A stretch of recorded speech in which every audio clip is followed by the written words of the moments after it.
আপনি কি এই নবকৃষি এফটিসির যে সদস্য হ্যাঁ, আছেন? আমি এই নবকৃষি এফটিএস এর সদস্যভুক্ত। কত টাকা দিয়ে সদস্য নিয়েছেন?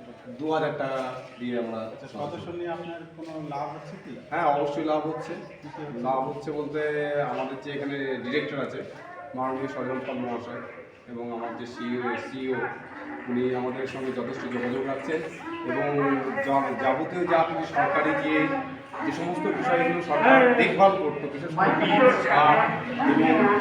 সার, বিশেষ করে এই মরশুমে রবি মরশুমে যে আমাদের যে আলু বীজ এসেছে, তা আমাদের যে এই নবকৃষি এফপিএসের যে আমাদের যে ডিরেক্টর আছে সজল পাল এবং আমার যে এখানে সিইও আছে, ওনারা যথেষ্ট হেল্পফুল এবং আমরা যাতে এগুলো পাই তার ওনারা যথেষ্টভাবে বন্দোবস্ত করেছে এবং আগামী দিনে ওনারা যথেষ্ট পরিমাণে আমাদের হেল্প করছে এবং আমরা যাতে সামনের দিকে এগুতে পারি।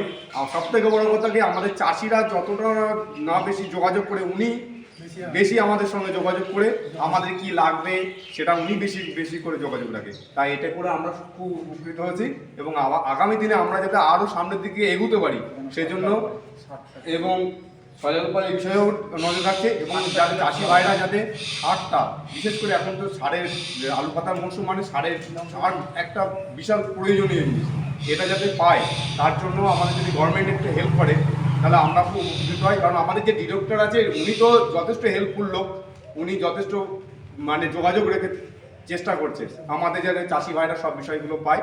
তা আমরাও গভর্নমেন্টের কাছে এই বিষয়ে আমরা আবেদন রাখবো যাতে আগামী দিনে যাতে গভর্নমেন্ট আমাদের এই বিষয়ে হেল্প করে, তা আমরা যাতে